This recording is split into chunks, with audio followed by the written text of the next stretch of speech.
The first round of question that we have today is it's more on the role of gas in the new future, especially in the socio-economic development. And well, based on the concept of common but differentiated responsibility approach, a lot of emerging countries must be able to leverage on their own indigenous resources, which includes Malaysia in this case, which has contributed a lot to our economy. Natural gas has contributed more than ringgit Malaysia of 135 billion to a wider economy in Malaysia, providing over 80,000 of jobs in Malaysia itself. So the first question I have for Christoph is, IEF advocates the concept of energy for all. How do you see the role of gas in the clean energy transition? Christoph. So what about gas? What has changed and stayed the same since the IEA announced the golden age of gas almost a decade ago? World gas demand grew by about 20%, reaching 4 trillion cubic meters in 2019. And the relatively small impact of the COVID pandemic on gas demand reveals just how much the world has come to rely on gas. Still the fastest growing and cleanest burning fossil fuels, because consumer choice prevails even over today's elevated prices.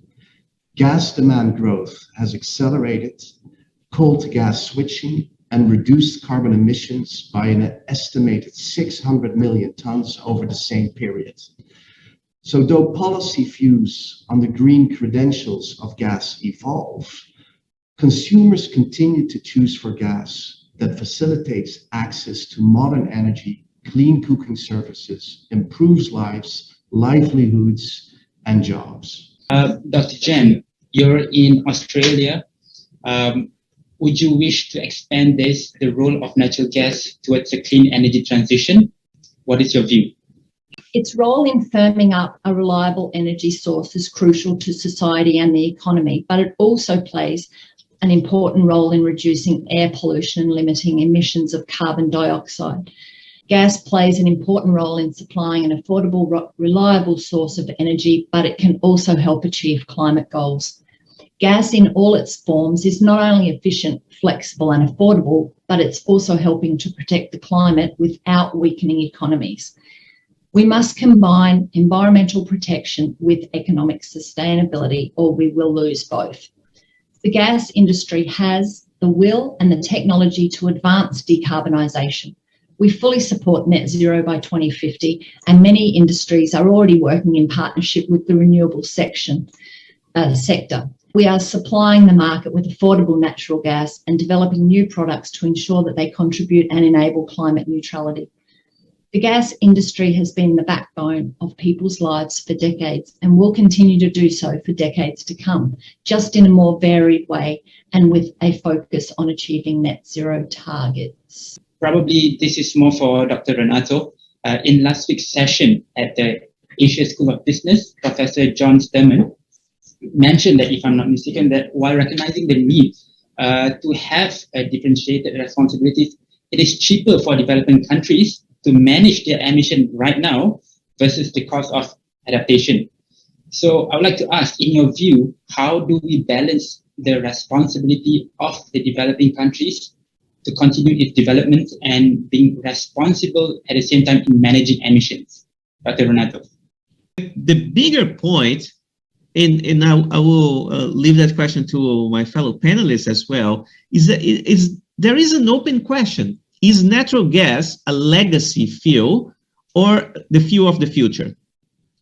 If it's a legacy fuel, as a lot of people that are anti-investments in fossil fuel, and Christoph mentioned about the importance of making sure that these assets are still investable.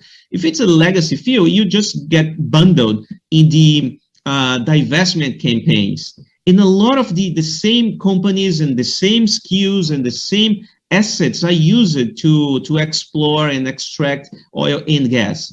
And that can create a huge risk of imbalance moving forward. If it's the fuel of the future, if it's a fuel that will contribute towards carbon capture and storage, if it's going to contribute towards more hydrogen in the economy, then we are going to have a very different scenario for the natural gas moving ahead.